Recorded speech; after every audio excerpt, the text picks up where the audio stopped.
Well,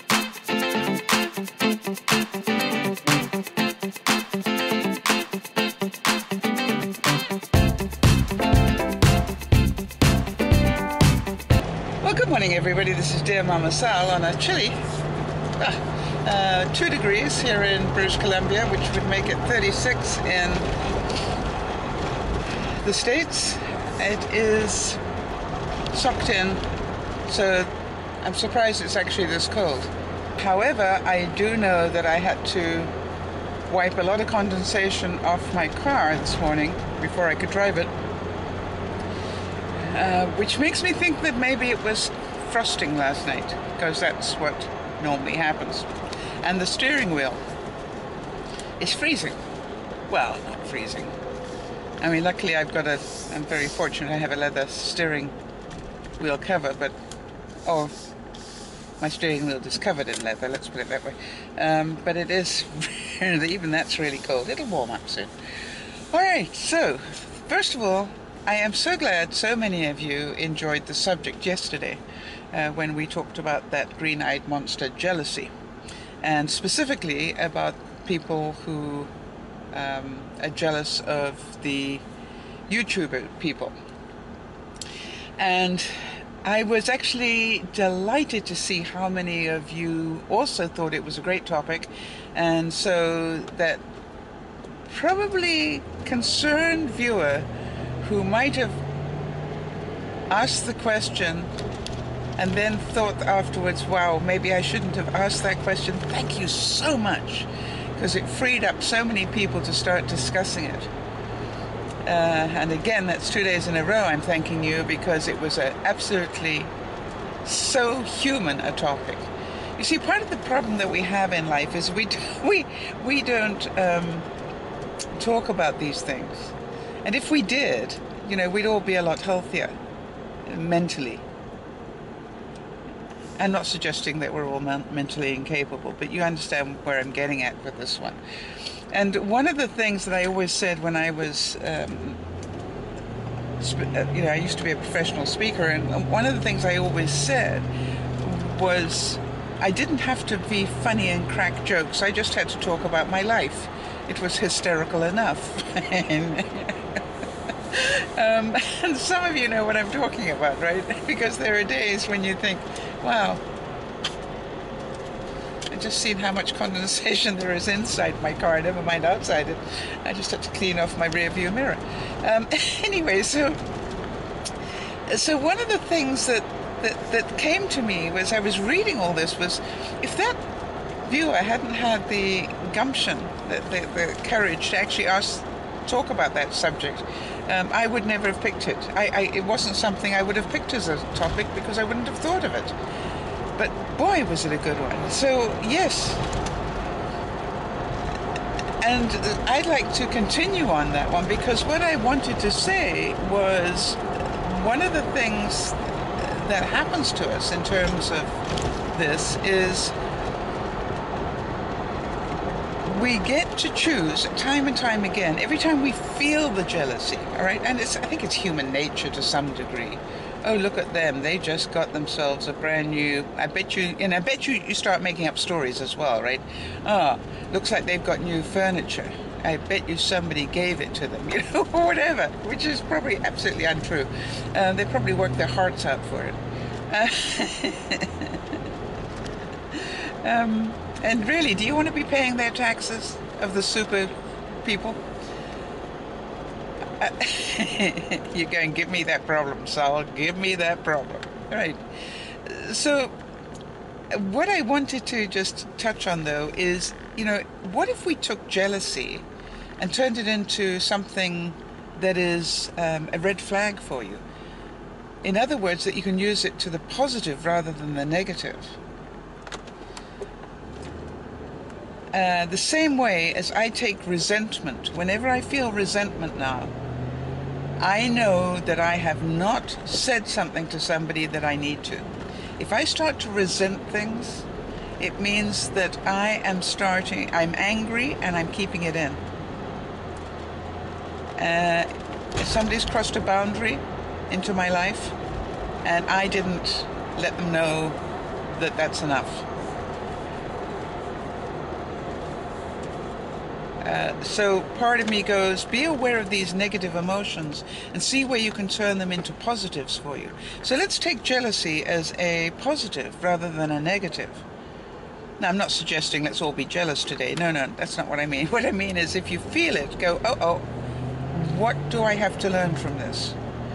So let's have a look at some of the petty jealousies, and I'm going to call them that.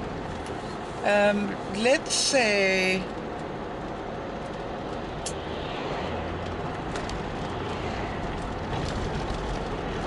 that you perceive, because it's not necessarily true, you perceive that a co-worker gets better treatment than you do.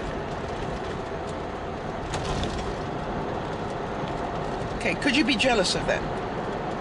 It's not fair, they get all the breaks, Well, what I'd be looking at is, what do they do? Oh, the water's way down now.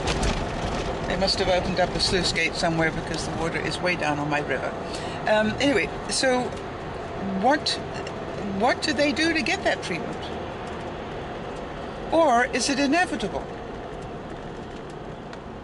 When I say is it inevitable, are they related in some way? Are they, happen to be good friends out of the work environment that you don't know about? All sorts of things that are just human nature. Is it fair? No, but life isn't fair, is it? I mean, I think part of being immature is to think that life should be fair. Life sucks sometimes, believe me, I know. But it doesn't mean that you're a bad person or that you're not good enough or whatever. It just means life sucks sometimes. So I look at it and go, okay, fine. If I look at as I said yesterday, if I could constantly compare myself to I mean, they don't even have to be at Benji and Judy's level. Let me come way down that scale. But if I can constantly compare myself with people way ahead of me, I'm doomed to have low self-esteem. And that's really what it's all about. I want you to think about that. Jealousy is about low self-esteem at some level, because you think you're not good enough, and therefore you transfer that anger at yourself, if you like, onto others. So part of what sort of more mature people do, and that doesn't talk about age, that talks about mental intelligence, mental health, if you like. What other people do is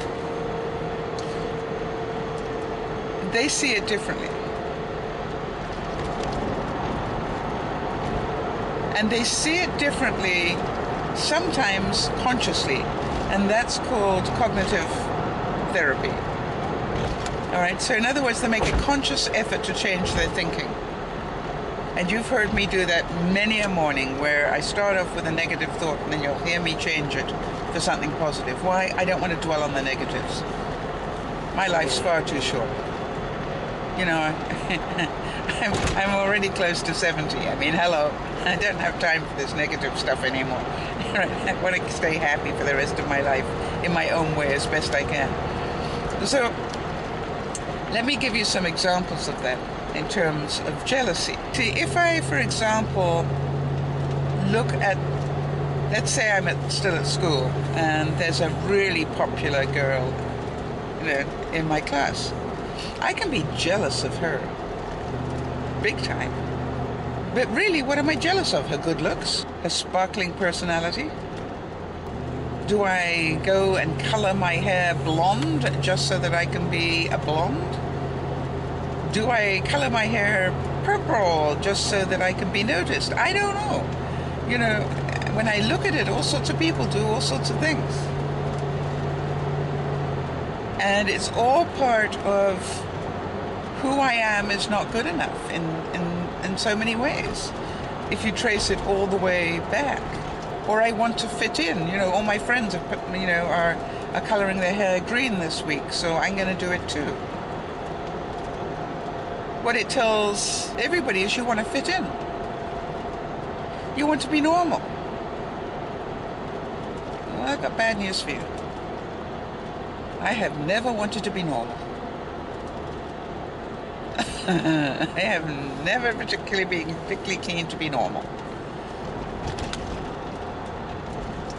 So look at it and ask yourself, what am I doing getting so bent out of shape over this stuff? So let's look at it again. Let's say that you are married, which a lot of you are, and you go to a dinner party with your friends, or you go to the pub with your friends, whatever, and your husband is chatting non-stop to this person at the end of the bar, and she is just laughing at every joke he tells. And he is lapping it up. You're sitting there thinking one of two things. How stupid is she? How stupid is he? Or why doesn't he laugh with me that way? Well, if you really want to answer those questions, they're really good questions to ask. But most of us do it out of a place of anger and hate. So let's have a look at that. Why is the person at the end of the bar paying so much attention to your husband? Because he's entertaining in her eyes. And he's boring in yours.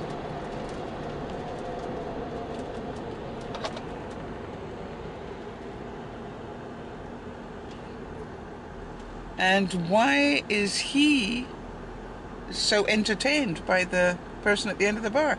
Because she is actually enjoying what he has to say. That's human nature. Go figure.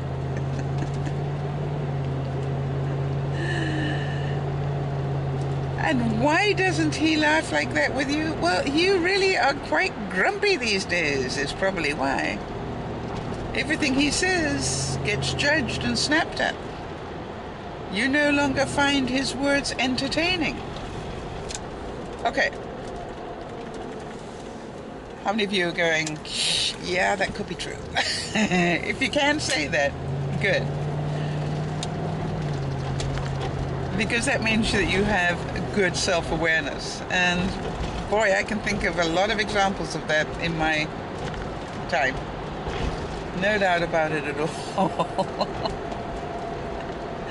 So, you see, if you look at these things and say, there's no point in being jealous of the woman at the end of the bar. Entertain him the way she does, and he'll stick right by you. And be so glad he's married to you because you're so entertaining. Now, if you don't want to be bothered, don't complain.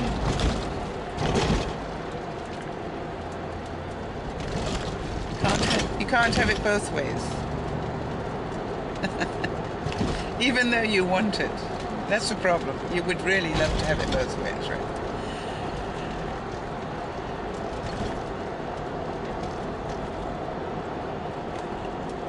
So I really love these little moments in life.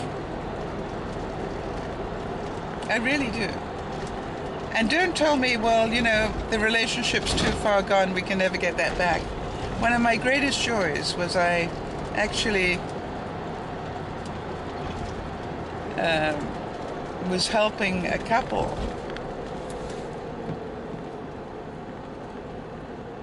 one year.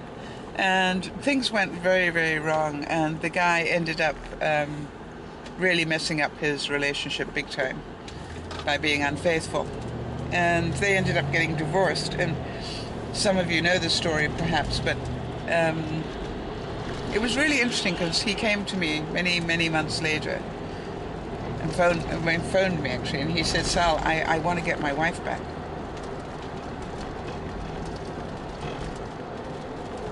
And I said, really? And he said, oh yeah, I really want to get my wife back. And I said, do you understand? You are setting yourself up to have this whole incident go back in your face every time you have an argument. Every time you have an argument, she's going to remember she couldn't trust you. Every time she thinks she can trust you, something's going to come up, and this subject's going to come up, and you're going to get hit over the head with it. Are you telling me that you have a strong enough self-esteem to be able to handle that? And he said, yes. I believed him. The way that he said it. He wanted her back that badly. How many of you going, oh, I only wish. And so I said, well, it's going to take a lot of work. And he said, I know, and you can help me. So I said, okay, because if he believes I could help him, you understand I probably could. So I did. And we worked on him and all sorts of step-by-step things that he could and might do to rebuild trust with her. And every now and then they did get back together, and yes, they did get remarried, and every now and then they send me a picture of the family. And you can probably imagine that every time I get the picture, my heart softens big time and I cry. Because here was somebody whose self-esteem was capable of handling that much judgment for the sake of getting the love of his life back again and his children back again. Wow. You had to give him 10 out of 10 for that. And so I want to just quickly touch on the issue of haters, because I know Carly and a couple of others talked about the fact that, you know, with fame comes, in our world today, with fame comes hate, especially, you know, on the internet. And I would like to just talk to you about those of you who really care. You know, for example, Yvonne in my life has great difficulty coming onto the broadcast because she gets so angry when people are rude at me. She loves me to that degree that she hates it when people are rude to me or are disrespectful to me. It is such a nice, wonderful mentality, if you like. But she literally cannot come onto the broadcast because of it. She'll watch them, but she won't participate in them for fear that she will tell a couple of people what she really thinks. And I've told her it's quite all right if she wants to do that. But she won't for fear of disrespecting me. And so one of the things that you will all notice is that if people are rude to me, either on the written comments or on the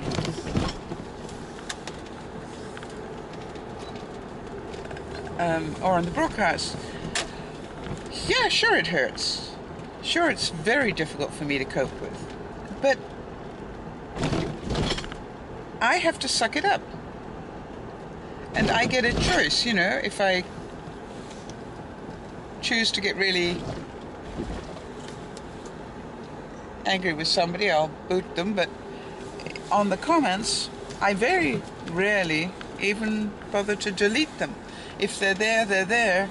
And I actually look at them and I feel sorry for that person. I feel sorry for that person that they have that big a need to be right. Have you noticed that? How they need to be right. Just because they have an opinion, they think it's the right one. Interesting. And then they have a need for you to change. Well, what they're demonstrating here is they actually are control freaks. They want to control everybody, have everybody do it their way. Well, hello, that's not what life's about. And for some of us who've got a few more years behind us, we know that, you know, everybody's entitled to live their life their way, including the haters. But, you know, part of me feels really sorry for them that they live such a sad life, that they get their jollies out of being rude to people. So give some thought to your relationships and give some thought to your jealousy in your relationships. And we'll continue the conversation. And At the weekend, I want to actually put together just a life lesson where we put all the bits of this together, and I'll do it in some sort of format so you can know, okay, if I want to go back and revisit this, this will be the one to go to. This is Dear Mama Sal saying thank you so much for watching. Bye-bye for now.